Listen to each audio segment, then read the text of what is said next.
The Amazon was supposed to be a symphony of life, but the silence here was a different kind of loud. I'd been trekking for 4 days, deeper than the guide was willing to go, chasing a rumor of an undiscovered species of orchid. My camera gear was heavy, the air was heavier, and a strange quiet had settled in the trees since yesterday. Not the peaceful quiet of early morning, but a tense, listening quiet, like the entire jungle was holding its breath. That's when I first heard it, a faint, metallic clicking. It was rhythmic, almost mechanical.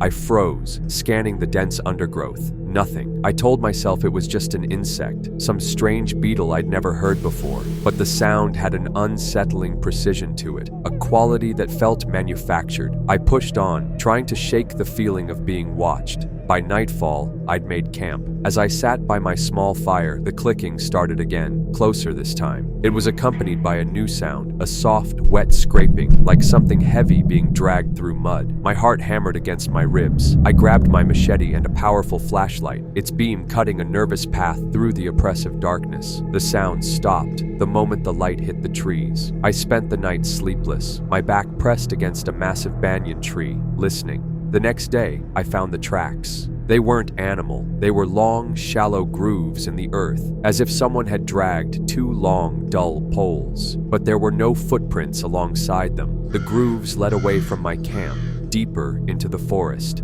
Against my better judgment, my journalistic curiosity outweighed my fear.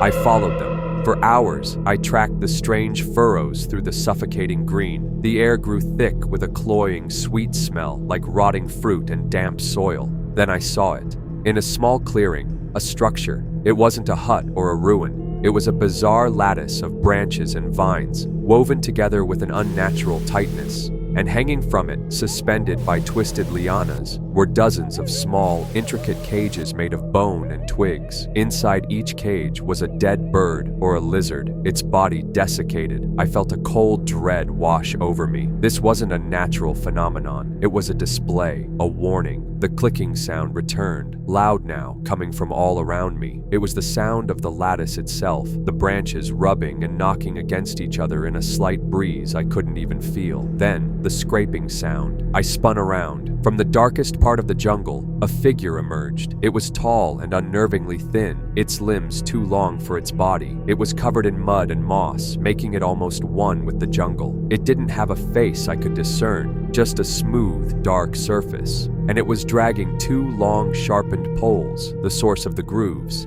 It stopped, turned its blank face towards me, and the whole jungle fell utterly silent once more. I didn't scream. I didn't have the air for it. I just ran. I don't know if it followed. I just know that sometimes, even now, when the house is quiet, I can hear a faint, metallic clicking.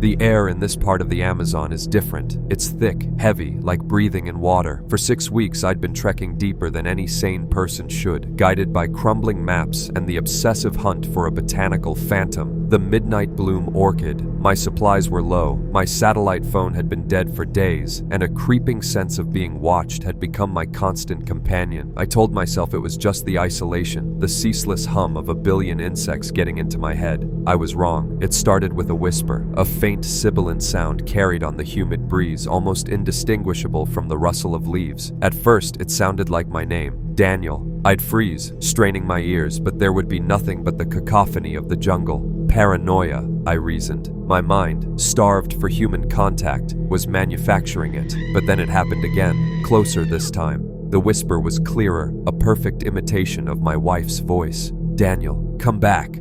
My heart hammered against my ribs. I knew she was thousands of miles away. It was impossible, a cruel trick of acoustics and a frayed mind. The next day, my carefully laid trail markers, bright orange ribbons tied to branches, were gone. All of them. Not just a few, but the entire path I'd made over the last 2 days.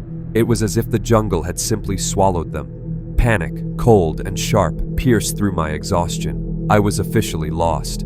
That night, huddled in my tent, the whispers returned, now weaving a tapestry of my past. I heard my mother humming a lullaby from my childhood, my father's gruff voice calling me for dinner. Each sound was a perfect, painful replica, a memory weaponized against me. I began to see movement in my peripheral vision, a flicker of motion that vanished when I turned my head. The jungle wasn't just a place anymore. It felt like a single, malevolent organism, and I was an infection it was trying to purge, or perhaps to absorb. I was rationing the last of my food, my body weak with hunger and fear, when I stumbled into a small, unnaturally quiet clearing, and there it was. In the center of the clearing, growing from a bed of moss on a fallen log, was a cluster of the most beautiful flowers I had ever seen. Their petals were the color of a starless night sky, a pure, velvety black.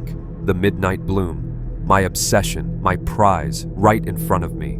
I took a stumbling step forward, mesmerized, all caution forgotten. That's when I heard the sound again, not a whisper this time, but a soft, contented sigh. It came from the shadows behind the log. My eyes adjusted to the gloom, and I saw it. It wasn't an animal. It was a shape, vaguely humanoid, but composed of twisted vines, damp earth, and decaying leaves. It was slumped as if resting, and where a head should be, there was only a knotted mass of roots. As I watched, a single, long tendril extended from the mass, slowly, deliberately, and touched one of the black orchids, caressing a petal. My blood ran cold. The flowers weren't growing from the log, they were growing from it. They were a lure, the voices, the erased trail, the psychological warfare. It had all been a strategy, a predatory tactic to lead me here. The creature had used my own memories and desires to bait its trap. It had dangled the one thing in the world I wanted most, and I had walked right in. I backed away slowly, my breath catching in my throat. The shape didn't move, but I felt its ancient, patient awareness lock onto me. I turned and ran, not caring where I was going, just away. I can still hear the whispers in my head, but now they're not just memories. They're promises of what awaits me when I finally collapse from exhaustion. The jungle is hungry, and it knows my name.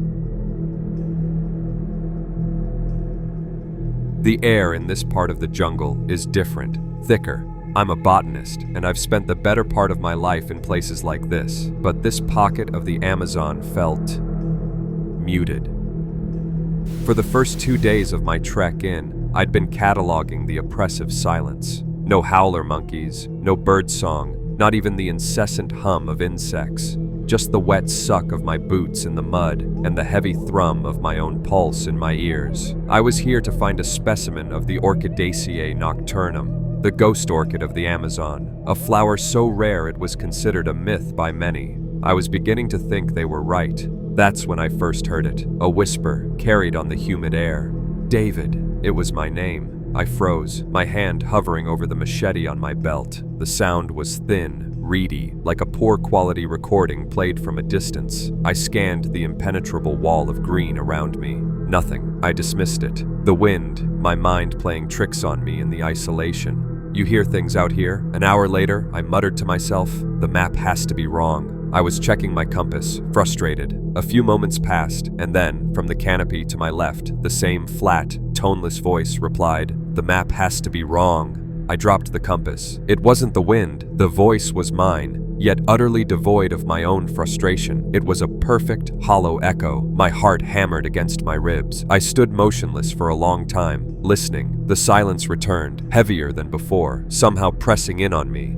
I stopped talking. I even tried to quiet my own thoughts, a frantic, impossible task. The feeling of being listened to was overwhelming. Every rustle of leaves, every drip of water felt like a prelude to that awful mimicry. I was being haunted by my own voice. Sleep offered no escape. I'd jolt awake from nightmares. My gasps for air repeated back to me from the darkness just beyond my tent. On the 4th day, I couldn't take it anymore. The voice was more frequent now, repeating my panicked breaths, my grunts of effort as I hacked through vines. I had to find the source. Following the sound, I pushed through a curtain of thick, fleshy leaves I didn't recognize and stumbled into a small, sunken clearing. The air here was cold. In the center stood the most bizarre thing I'd ever seen. It wasn't a tree or a fungus, but something in between. A pale, grayish trunk pulsing with a faint internal light branched out into a network of taut, shimmering filaments like organic fiber optic cables. I stared, my mind failing to categorize what I was seeing. A thought formed, clear as day. What in God's name are you? The central trunk quivered, a filament vibrated, and the voice, my voice, whispered from it. What in God's name are you? My blood turned to ice. It wasn't just echoing sound, it was echoing me. Before I could process the horror of that, another filament lit up. A soft, weeping sound emerged. A woman, then another filament twitched, and a man's voice, thick with a Spanish accent, begged for mercy. Another produced a child's terrified shriek. It was a chorus of last moments, a living archive of everyone who had stumbled into this clearing and never left. I didn't scream. I couldn't. I just turned and ran, crashing blindly through the undergrowth, but I couldn't escape it. The thing had my voice now. It had my fear. My panicked sobs and frantic breaths were now part of the jungle's horrifying orchestra, thrown back at me from all directions, weaving through the desperate pleas and dying screams of all the others. I'm still running. I don't know where I'm going. I just know that in this silent part of the world, I will never be alone with my thoughts again.